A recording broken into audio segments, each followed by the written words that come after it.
So, Roop, do you want to give us a report on the crop circle competition?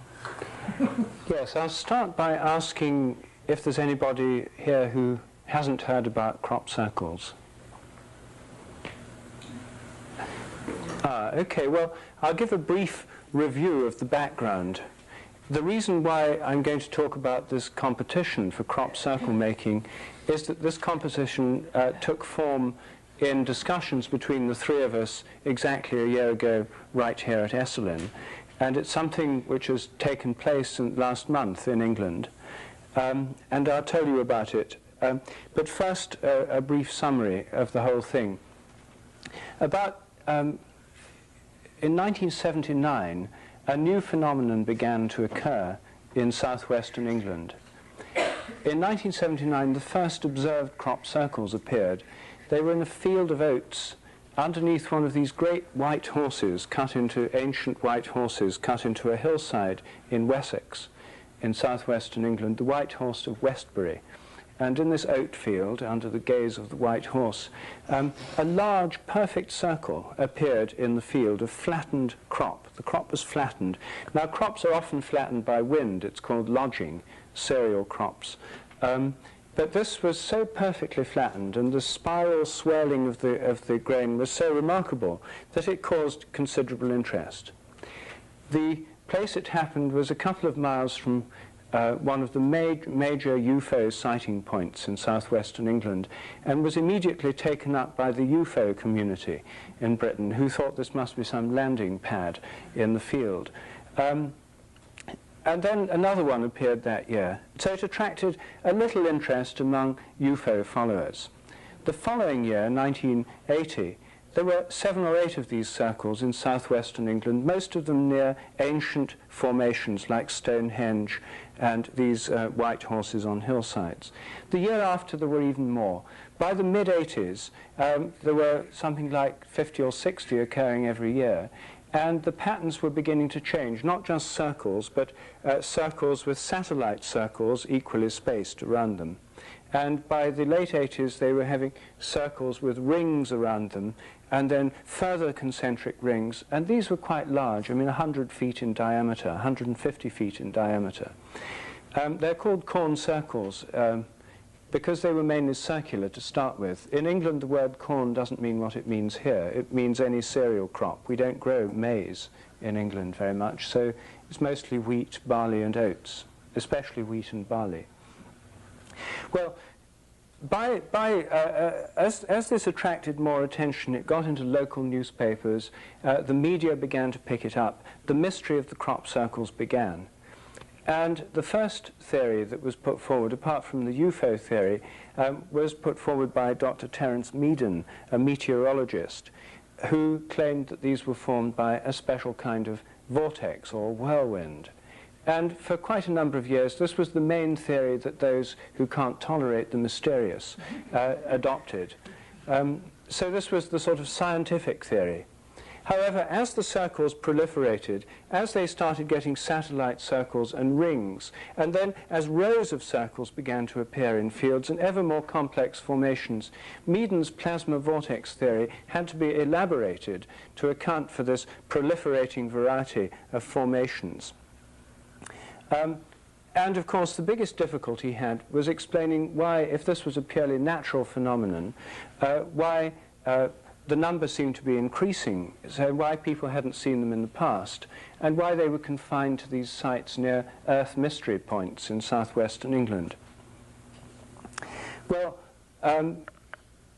then a breakthrough occurred. By 1990, the number of these formations had reached about 800 per year, and still largely confined to England, although a few had begun to appear in other countries like Australia and Canada, and 1 or 2 appeared in the Midwest in the United States. And by 1990, entirely new formations appeared, dumbbell-shaped formations, 2 circles joined by a line, then with satellite rings and circles, went half circles along the edge. Pictograms, they came to be called. Quite a number of pictograms appeared, large ones, huge formations in fields. by 1991, the size and complexity of these pictograms had increased quite remarkably. And last year, the season ended in August with an extraordinary formation which was unmistakably and with remarkable clarity, the Mandelbrot set, one of these fractal pictures, appeared in a wheat field just south of Cambridge. Well, by this stage, the whole of Britain was riveted by this phenomenon. The Queen was taking books on crop circles to Balmoral Castle for her Christmas reading. Prince Charles was taking an interest. The media were full of stories. Local newspapers in southwestern England were producing weekly guides to crop circles in the location. Farmers were beginning to, instead of regarding it as annoyance, were turning it to profit as a form of rural diversification and charging £1 to go in. And the number of hypotheses was proliferating rapidly. There was, of course, the whirlwind hypothesis becoming ever more elaborate and ever more unbelievable as these phenomena became increasingly complex. There were various other phenomena, the migrating hedgehog theory, the plant pathology theory, that these were due to some kind of fungal disease that appeared in patterns, variants of the alien theory, that these were patterns beamed down from space, the high technology military experiment theory, that these were things carried out by American or British secret weapon development teams involving satellites, lasers, and so forth. The Gaia theory, that they were communications and warnings from Gaia herself.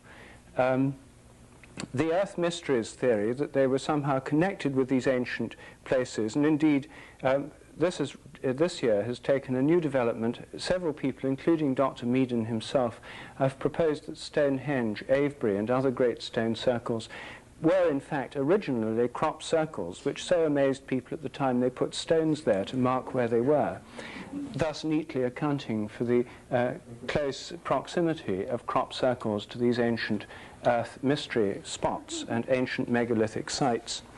And then there were a variety, by last year, of hoax theories. As these phenomena proliferated, the skeptics switched their allegiance from Dr. Meaden's plasma vortex theory. No one had ever seen a plasma vortex, but that hadn't worried the skeptics when it seemed that this was the best way of explaining the phenomenon away. But as that became more incredible, the hoax theory began to gain ground. By last year, 1,000 of these were appearing per year. In the peak season in July, sometimes as many as 8 or 9 were appearing any given night. And so then this raised the question of who could be doing it if it was a hoax. Then there was a proliferation of hoax theories, this rapidly leading into this slippery ground of conspiracy theory. The CIA was one obvious candidate. The British intelligence services was another, but anyone who's had any, knows anything about the British intelligence services doesn't estimate their intelligence very high. And these clearly displayed a very sophisticated wit. They were very witty, many of these circles. One of the ones that appeared last year, a triangle with circles at the end, was a variation on the logo of the Centre for Crop Circle Studies, which was set up 6 months earlier.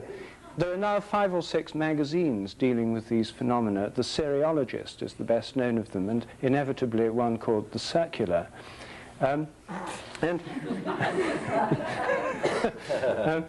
And an entire army of amateur investigators is now flooding southwestern England in the summer. There are vigilantes in the crop fields. There are people with towers, with ex-military infrared scanning apparatus, huge teams of Japanese professors and TV personnel who are taking an extraordinary interest in the phenomenon. And of course this led to our own favorite hoax theory, spawned here at Esalen last year, that the whole thing was in fact being done by the Japanese. Well, at the end of the season last year, in August, 2 elderly artists, or rather picture framers in southern Britain, came forward and claimed in one of the popular newspapers that they'd been doing the whole thing. Doug and Dave, they were called. And all over the world, front page news. San Francisco Examiner had it, New York Times and so on. Crop circle mystery explained. Hoaxers reveal all. However, when you looked at their credentials, it turned out that they really weren't very good. They gave a public demonstration that was remarkably incompetent. They had no there was no other reason for believing them other than their word. Of course, skeptics are very credulous when it comes to the claims of hoaxers, and they believe everything they say. But if you think about it, it doesn't really make sense to believe everything a hoaxer says. It's rather like the Cretan paradox that Plato brought up. If somebody says, "I am a liar," do you believe him? Well, the hoaxers in the end claimed to have made about 30 of the formations last year and the year before. That left something like 970 unexplained. So the entire phenomenon was at this state this time last year. That's when the idea came up, which we pursued here at Esalen in our discussions, of a contest, an international crop circle making competition, in which people would be invited to compete and make crop circles in a field under controlled conditions for a cash prize. And when I got back to Britain, I pursued this. I got a German magazine, PM magazine, a science magazine, to provide the backing for this. They put up the money for the prize. The Koestler Foundation in Britain put up some money too. And the thing was then sponsored by the Guardian newspaper, which is one of Britain's leading serious newspapers. And we got together a committee, and the contest took place on the night of July the 11th in some fields on an estate in Buckinghamshire belonging to one of Britain's most eccentric baronets, Sir Francis Dashwood. And Dashwood thought it was a good idea, and he liked it, and we of course compensated him. And the thing was written up in the Guardian. Teams entered from different parts of Britain. And the contest occurred on a particular night. They were sent a fixed design in advance, containing features believed to be difficult to hoax. For example, rings of flattened corn around a center which was not flattened. So you'd have say a 20-foot ring, a diameter ring, around an unflattened center. And of course this is difficult, because to make a ring artificially you have to stand in the middle or put a post in the middle, and that should leave a mark. So the idea was to do it without leaving a mark. Well, the teams showed up on the night. The hours of the contest were from 10 p.m. till 3:30 a.m. in this field, so they had to register by 9:30 p.m. We had a tent in the field, a marquee. And at 9:30, these small groups began to materialize from the gloom, and they were an extremely varied group of contestants. One team was led by, well, there was one team of Cambridge undergraduates who claimed to have done the Mandelbrot set, a claim they later retracted. They only said that in order to get a place in the contest, because they thought it would intrigue us. There was another team who we had a fax that day from the Wessex Skeptics, one of the local skeptic organizations allied to PSYCOP in the United States, who have done a lot to try and debunk crop circles. And they didn't enter for it, but there was a team of alleged skeptics who did enter, and they sent a fax to make us aware of the fact that this team of skeptics were in fact hoax skeptics and were not connected with the real ones. Then one team arrived in silver boiler suits flecked with grey, which was supposed to afford camouflage during the night hours. Others arrived with various combinations of ladders, ropes, planks, bits of PVC piping. And the most unusual team consisted of two middle-aged ladies with a large Pyrenean mountain dog about this size called Yeti that had been trained to pull planks through the crop. Well, the teams all set to work at 10 o'clock. They were allocated a plot in the field. They had a fixed design. They all had to make the same design. They worked through the night. and then they had to check out when they'd finished.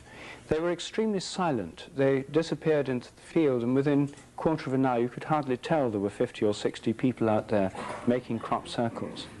Hardly any of the teams used lights. Then in the morning, aerial photographers, we had aerial photography with a helicopter.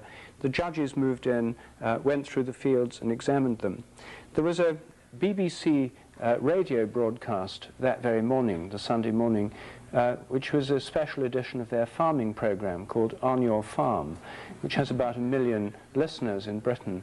It was an absolutely hilarious program as the reporters were there in the fields giving this live broadcast as the helicopter went over to take the aerial photographs.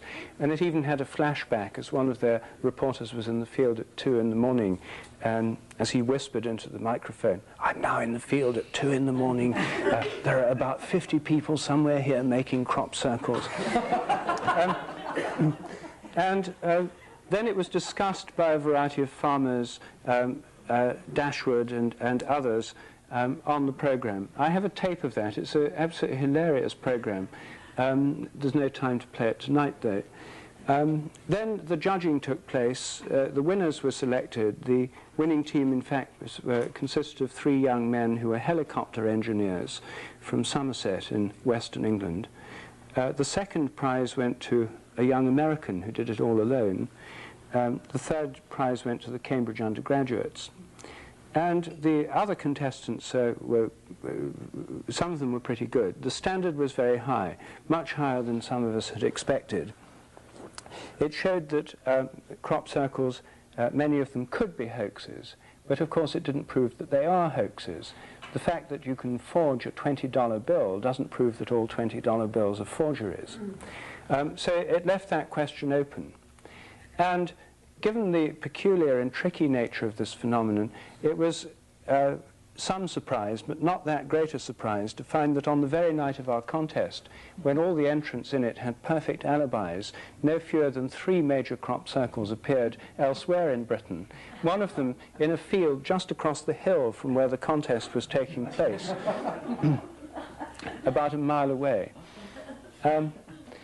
So that's the state of the art in crop circle studies. The crop circles are still appearing. Hundreds have appeared this year.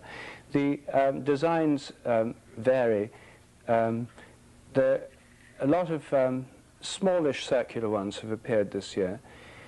But no one quite knows what's going on. There have been several conferences on this. The media are extremely interested in the whole phenomenon. Our competition was covered in all the major newspapers in Britain with very good aerial photographs. If any of you want to see a good picture of it, there's one, next week's issue of New Age magazine will have a story on this with a photograph.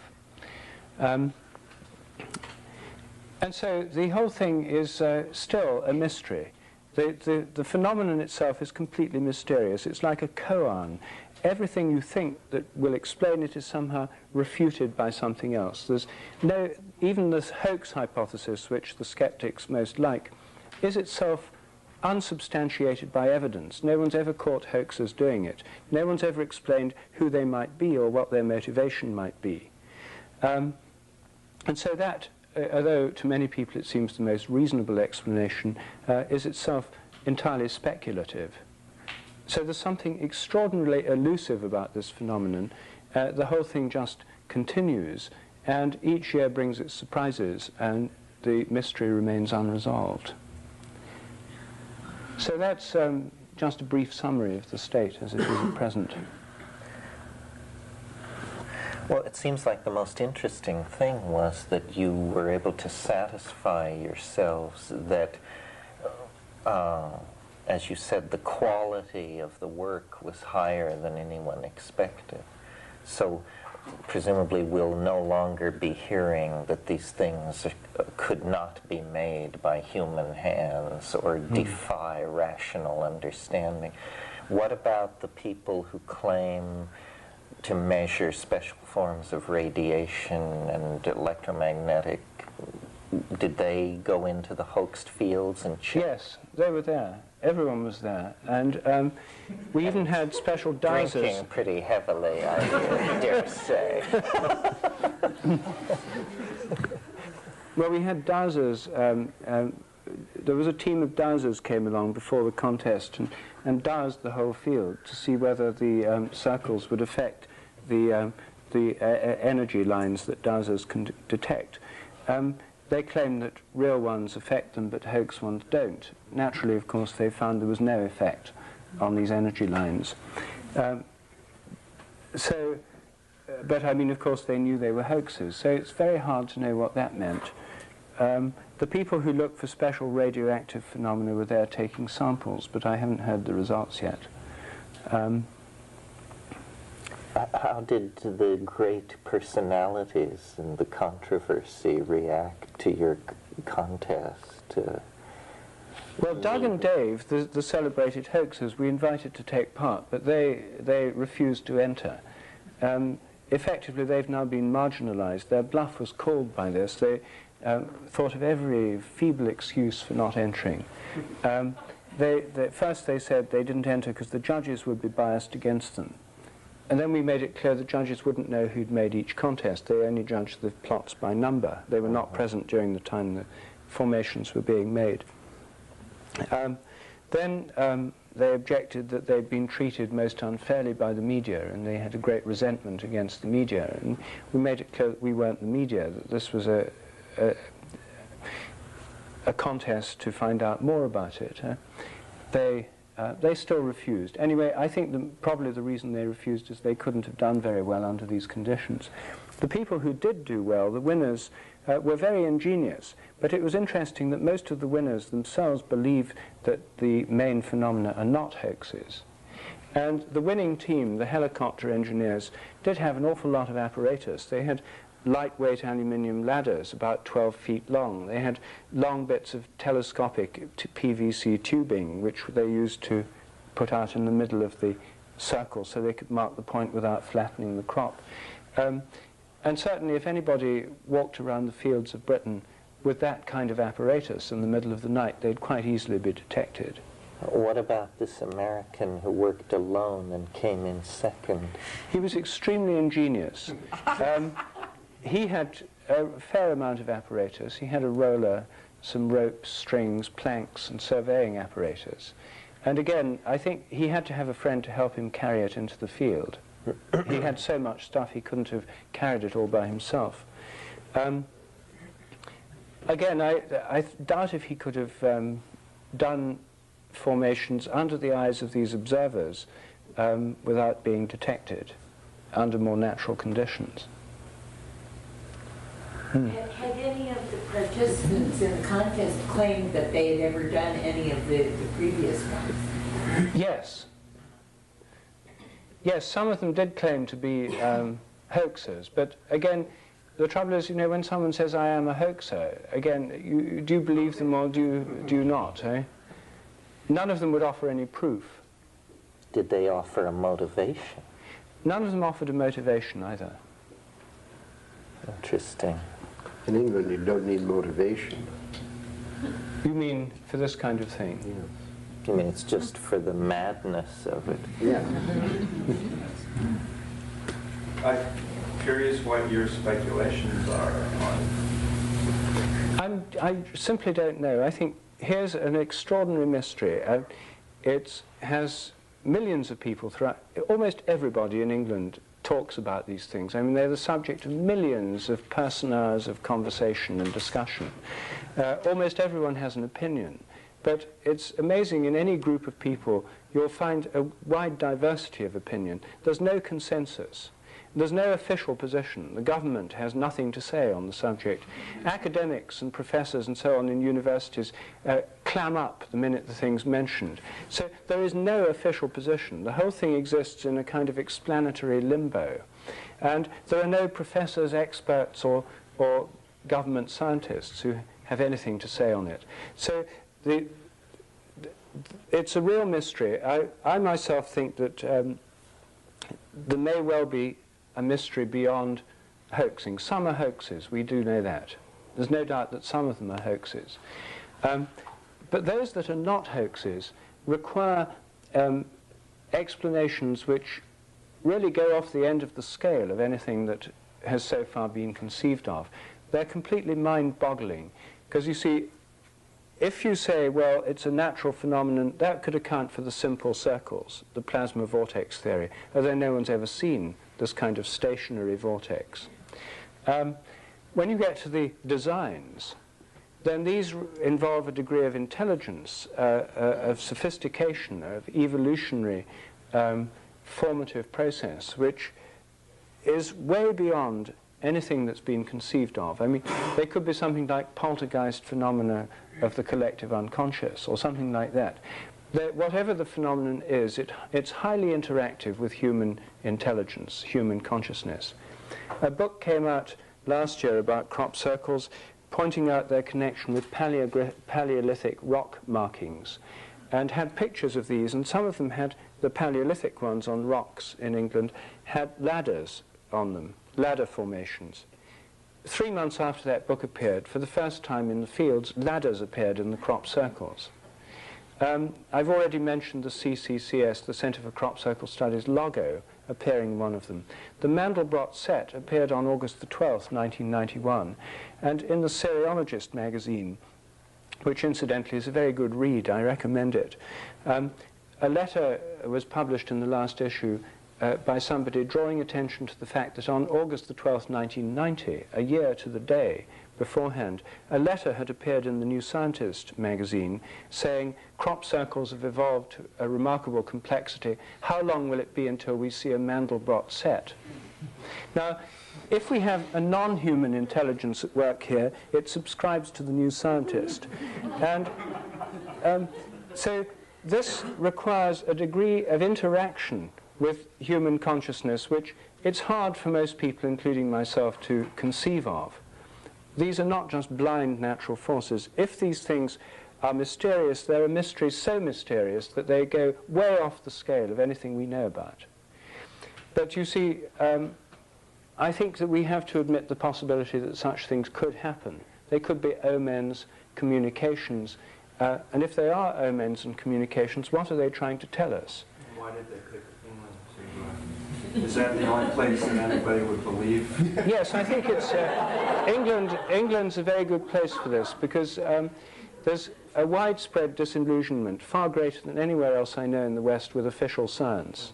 And there's a great openness to the idea of mysteries, earth mysteries, ancient places having powers associated with them that we don't understand, ley lines, geomancy, dowsing, a tremendous popular interest in all these subjects. And the other thing is the phenomena undoubtedly have a sense of humor, which appeals to a lot of people in England. So it's a good place for them to have started. And but why England? Why? I mean, nobody knows. Yes. With the increased number of these showing up, has there also been an increase in sightings? UFO sightings? Yes. No, the correlation between these and UFO sightings has been, there's not much correlation. Sometimes people see blue lights and hear strange noises in fields where crop circles are appearing. But it's not known quite what that means. And all sorts of strange things happen in association with the crop circles. As three of us here, Joel, Ralph and I, were part of one of these. We went to see, Ralph was visiting England last summer. We went to see some crop circles near Avebury. There were some quite big formations in the field. I got involved, incidentally, because my professional expertise is in crop physiology. When a crop is flattened and the crops respond to flattening, that's crop physiology. So I was invited to, by the people investigating them, to be involved, not because of my interest in morphic resonance, but because of my more conventional agricultural expertise. Anyway, we went to see this formation. We looked around them. We'd seen the formation. It was a hot day. We sat in the middle of one of these circles. We were sitting talking, the three of us, and then we lay down to have a rest. And Joel said, you know, it'd be awfully easy to do one of these things without anyone knowing. No one would possibly detect us here. And just as she finished speaking, there was a distant buzz in the air. Bzzz. And then a helicopter got nearer and nearer and began circling over us, got lower and lower, and then we saw on the side of it the words police. And it was quite clear they were looking at us. And it landed in the next field, and we went to see what was happening. Then a police car came down a lane there, rushing to the spot. More policemen jumped out, and we found ourselves surrounded by the police.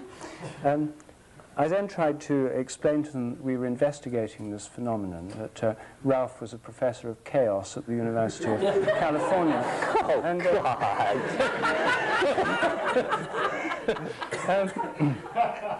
and, and it soon dawned on us that they thought that they'd finally caught the hoaxers, that these police helicopter patrols have been observing these things for years. They knew that this was a new one. They hadn't seen it before. They saw us lying in it. They thought we were rolling around making it, you see. And the situation was beginning to get extremely embarrassing when we were saved by the unexpected arrival of a jeep that drew up the doors burst open. About a dozen Germans jumped out, many of them with cameras around their necks.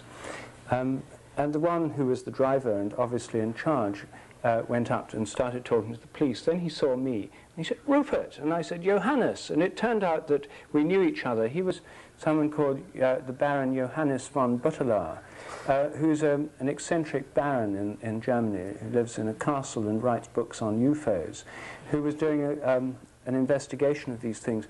He turned to the policeman and said, "This is perhaps the only scientist in Britain who can explain this phenomenon." And the police then were rapidly marginalized, and after about 5 minutes they all melted away. But strange things happen around these circles. Many peculiar coincidences happen. Everything about them really is mysterious.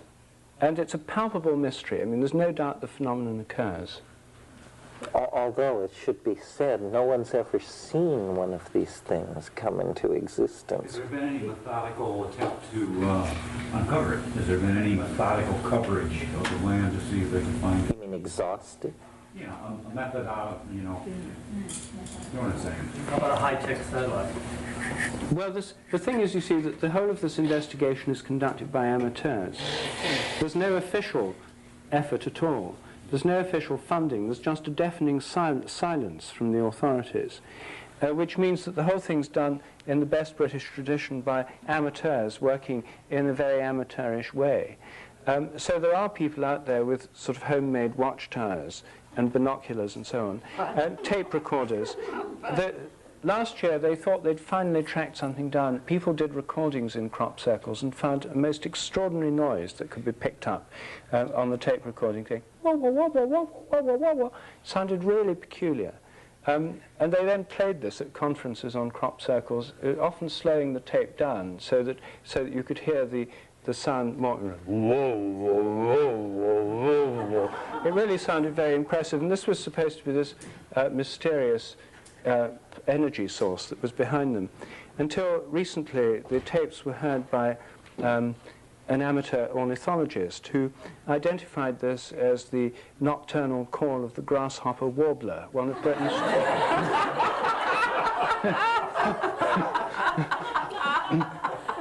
one of Britain's shyest birds, and noted by naturalists as having ventriloquist properties. It can shift the apparent source of its voice from place to place in the most extraordinary and uncanny way. So that mystery was solved, but it still left hundreds of other ones unsolved. You just mentioned that somebody saw lights and they heard noises, and yes. Did you go to investigate that? Oh, they did, yes. There are lots of people out there with video cameras and so on trying to capture these things on film. But the interesting thing is that they usually happen when there are teams there all night. The Japanese had a team of 60 people last year surrounding one of the fields where these things occur most commonly. And they had all this infrared apparatus, professors of electronics and atmospheric physics and so on, hundreds of them, well 60 of them anyway. And they were there for, I think, 2 weeks, and they didn't see anything. On the last night, there was a heavy morning mist over the lower part of the field, and They were all there waiting. They saw nothing all night. When the mist rose in the morning, there was a huge and perfect circle about 200 yards from where they were. This is a strong argument that the Japanese are doing. I had to wait 2 weeks. What? They had to wait 2 weeks for the mist to appear. Do they return to their original, I mean, does the grass rise up again or the grain rise up again after a year or a month or what? Well, when you flatten the stalks of any grass, any cereal, the nodes bend and the thing bends up again as long as it's still green. It doesn't happen in a mature. Doesn't sort of break. No, they don't break. They're bent, and then they can grow back. But they don't occur in the same places each year. How do they get all those photographs? You showed us a book of them. There were hundreds of photographs. Well, there are dozens of amateur aerial photographers. I mean, the air is thick with these aerial photographers in the season in southwestern England. Lightweight planes going over photographing these fields. I think it's interesting that the other crop circles appear in, what was it, the Midwest of America and Australia. These are also English-speaking countries. Like they don't appear in any other countries like Spanish or whatever, or Asia. They do. A few do. Actually, what Russia. happens is that people say they do, but confirming any crop circle outside of England turns into a very peculiar process.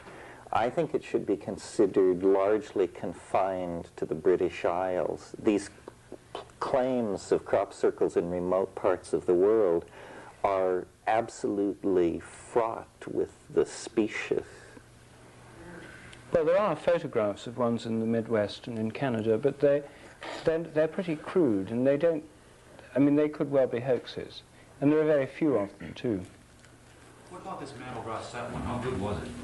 Oh, almost perfect. I mean, it was extraordinary. Large, Oh, it was huge. I mean, it was about 200 feet across, with the picture, you know, and all those sort of subsidiary bits on the edge. boundaries, did it begin to get more and more complex? Yes, it was Well, a real but you fractal. shouldn't, I mean, it was not the Mandelbrot set, it was a symbol of the Mandelbrot set. You can't make a Mandelbrot set in a wheat field. I mean, it's just, you know. What do you think it is, Terence? I mean, Well, as you can tell, I'm not swept away.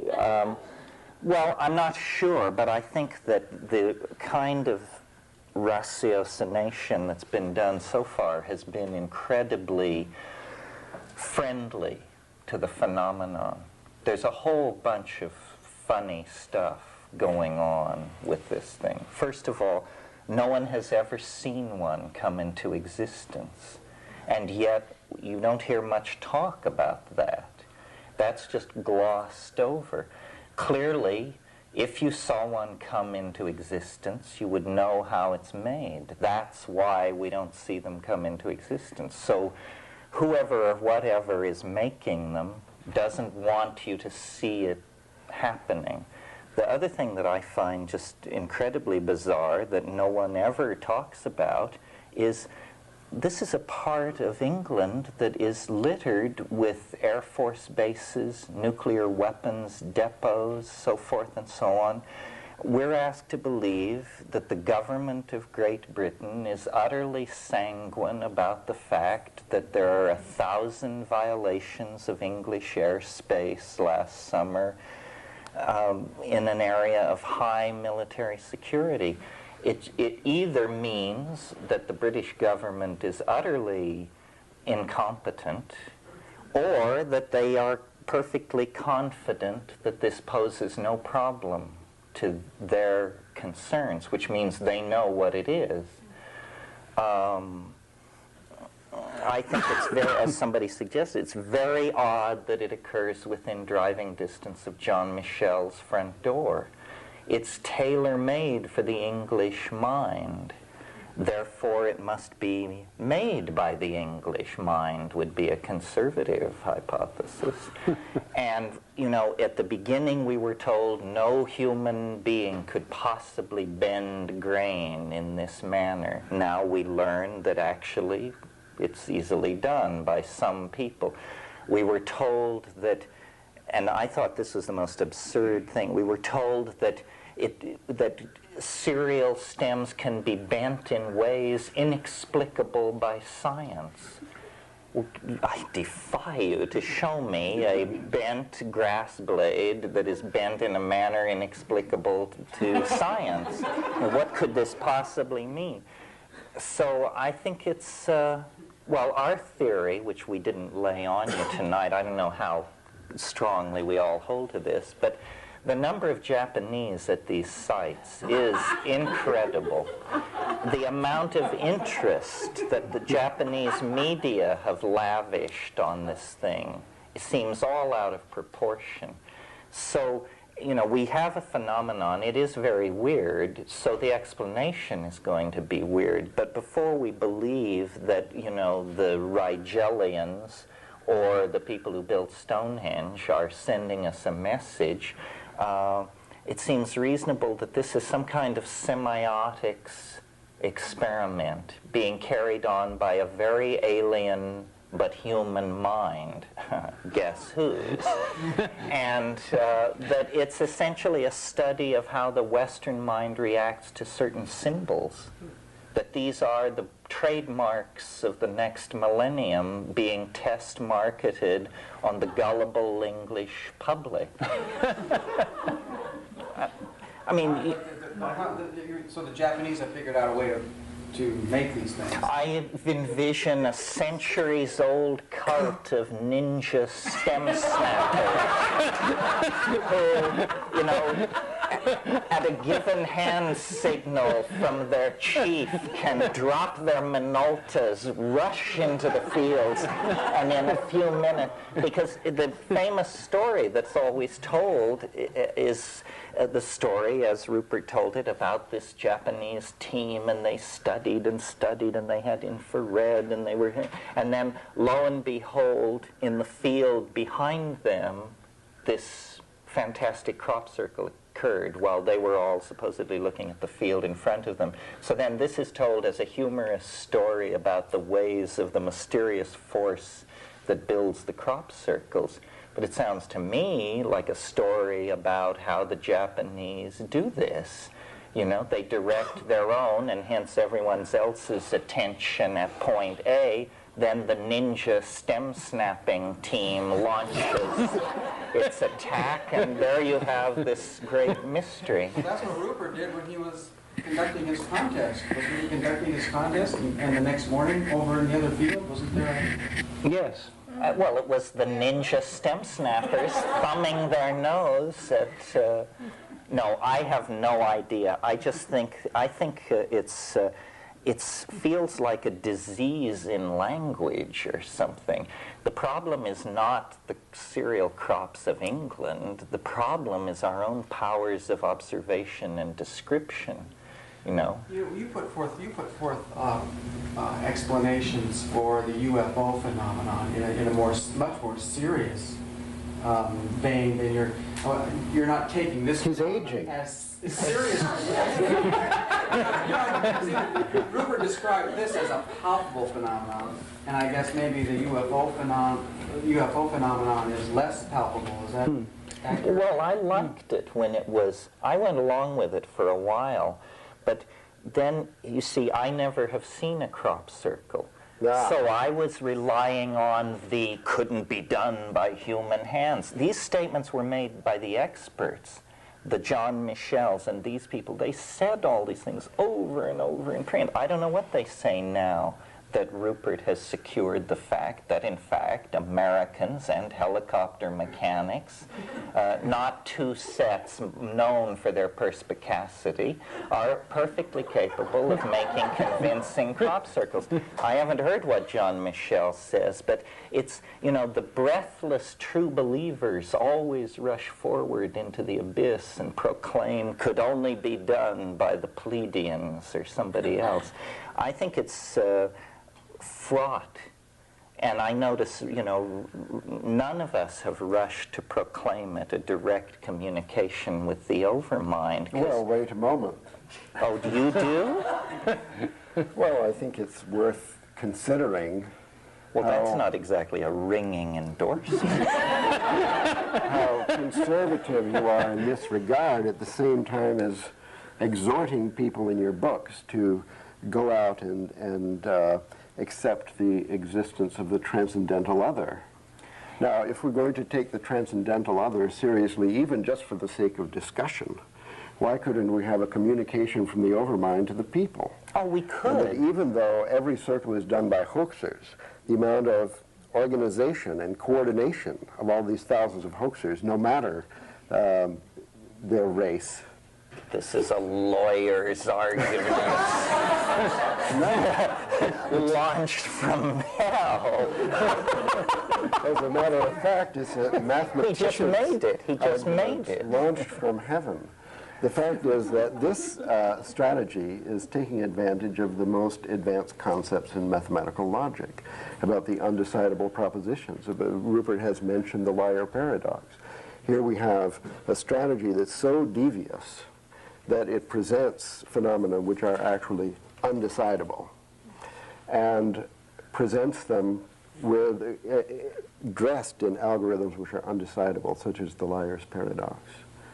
So the liar's paradox is something that is just not decidable. It doesn't fit in the context of mathematical logic, the foundations of mathematics, the logical underpinnings of the Western mind, or nothing else. And that's really simple. The liar's paradox has been around forever. Now it's been resolved more or less by appealing to a higher kind of logic, and this was only perhaps last year. Higher kind of logic where propositions are not true or false. They have a percentage of truth somewhere between 0 and 100%. And propositions don't even have a truth. They have arrived just in time for the election. For this new form of logic. Well, compare the crop circle phenomenon with the UFO phenomenon.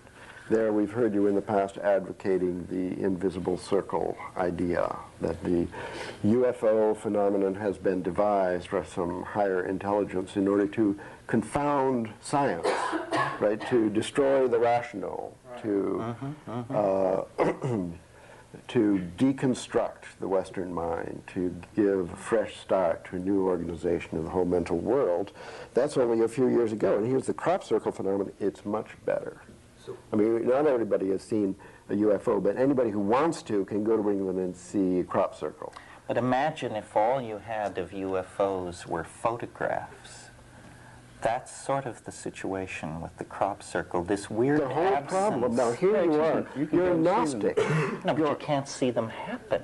The crop circle is not mysterious. It's the crop circle coming into being which is mysterious. There's nothing mysterious about the crop circle. It's made out of wheat. Your position. It's the act of its coming into being, and no one has ever observed that.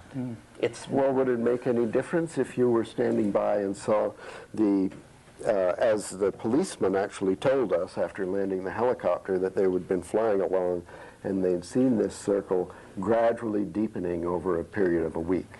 Now, I didn't see it, but he did. Well, I don't know if he did, but he said he did. But suppose that that was me, and I saw it, and now I'm telling you, and you still wouldn't believe it. Or you saw it. You see, it wouldn't make any difference. Well, you would think they would film it. Your whole problem like is that you haven't even seen the circle, so somehow you can maintain your posture with utter certainty. No, but many people who have seen the circles maintain their to suggest that that's the Holy Grail is a bit fishy. It's still too weak a phenomenon to swing you into entertaining even for 1% the possibility that the overmind or the Gaian mind, I mean, here you are, you've got the whole book, Food of the Gods, about the communication with the Gaian mind, the botanical intelligence of the planet. But you have to, you don't, couldn't a stalk of grain have a places, psychedelic experience? I think you get to these places by following the rules of evidence. Everything in our lives that is far out has stood the test of evidence. There's many far out things which we dismiss as hokum. We dismiss these things as hokum because they have no evidentiary power. And there's No, but something dismissing fishy about things this. I can as agree hokum. 1%, 2%, but in fact, it's an incredibly unrobust phenomenon if it's I didn't supposed realize to you were a slave secure- of science. Oh no, I am. The good stuff But is if we're real. we're going This to is not dismiss as hokum robust. anything that doesn't fit the current paradigm, then there's no possibility No, to not transcend it. anything, just this. This has a funny smell to it. And while you don't want me to dismiss it, I dare say you don't want to proclaim it as the true other because you sense the danger of that. You know as well as I do, the people who go too far out on this limb are going to have some mighty fancy backpedaling to do. They're not in a secure position. They're looking sillier and sillier as the thing unfolds. Once you get the Mandelbrot set, that's the giveaway. Once you get the logo of the Crop Circle Society, it's clearly we're just playing games here. This is not the other entering human history. This is English humor run rampant, and it'll be explained to the rest of us downstream. It's no place to make a stand for those who love the paranormal, which I But you made do. a stand. But this is mysterious. I mean, we don't know, as you say, no one has observed one of these things come into being, and that creates a reservation on your part as to how seriously you should treat it. You should, in fact, you're treating it less seriously than a phenomenon like the UFO phenomenon, which in the eyes and minds of a lot of people are much less robust than at least seeing something concrete in the field. Well, I wish people would concentrate on seeing it happen. That's obviously the place to put the Oh, pressure. they're doing their best. But how many have there been since 1979 altogether? About? Oh, there've been something like 3,000. And they're doing their best and to see it happen, and it's confined to southern England. I mean, all of southern England can be observed from a single lens in orbit. I don't get it. But Terence, don't you think it's extraordinary that there have been 3,000 and they haven't been seen? Yes, that's the mystery. That's the mystery. Yes, I think it's interesting. I just am puzzled by the eagerness to line up with the flakiest explanations but if being you take- offered. Why don't you just use your explanation? Why isn't it, as Rob just put forward, why isn't it an example of the overmind communicating as, I thought Ralph's argument was at least intriguing. Well, one argument against that is notice that it does not communicate. It puzzles. It communicates nothing. The main point is that you cannot understand what it's But communicating. that was the whole argument for the your whole argument for UFOs was that something was being posed before the human mind that the human mind could not grasp and confront and comprehend, and that was the very purpose of the UFO itself. You mean to rock the boat of science? Absolutely, to rock the Well, foundations. in that case, it could be. I mean, when I took it seriously, what I said was, could it be that the technology which creates the UFOs, that whoever or whatever is behind that has observed our reaction to it, which is that we notice it, but we can't do much with it because all we have is grainy videotapes and smeary photographs of something, so that it's saying, aha, they are apparently creatures of such a nature that they want physical evidence. So then they say, the crop circle is physical evidence of something, but it's not like having a flying saucer land in a field and like a stay thought. there. Yeah, it's like a thought or a tracing or It's a something. memory engram. So I thought, the first ones were in '79, as Rupert said, 3 or 4. The next year more. The next year more. Is it some kind of energy that is subject to the inverse square law and through time, and that the fact that there are more each year must mean that we are getting closer and closer to the place where they come from, because they come from the future in some sense. But then just, when it became, it isn't very alien. No, It's kind of silly. And the Mandelbrot set is the giveaway. The fact that somebody can write to nature and say, why haven't we seen the Mandelbrot set? Or it's just a shape in mathematics for purposes of this discussion. It's the name of a mathematician. So he discovered it. Wind it up. Yeah, we should wind it up. We're at 10. It should be pointed out, just in passing, that there is one particular construction of the Mandelbrot set which consists solely of drawing circles on a piece of paper of various radii at various places. And in fact, that is one algorithm for generating the Mandelbrot set. Right. A good place to I was end. wondering, what were you trying to accomplish by arranging that contest? Oh, that's... Well, the idea was to find out just what human hoaxes or human beings could and could not do.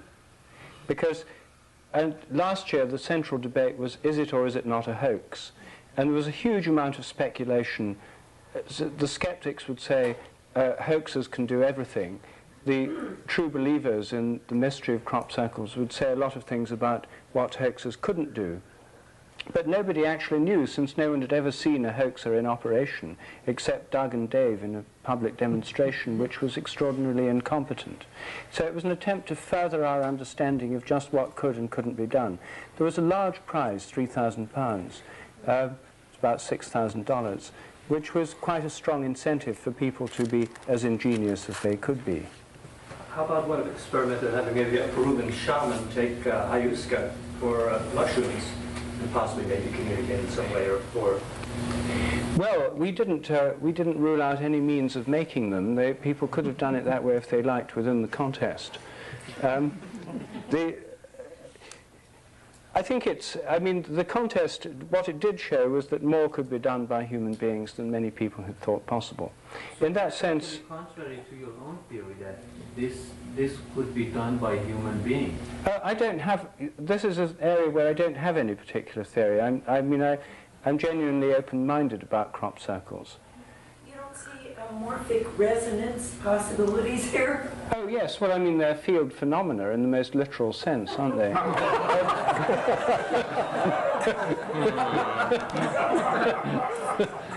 I think we should I think on that point...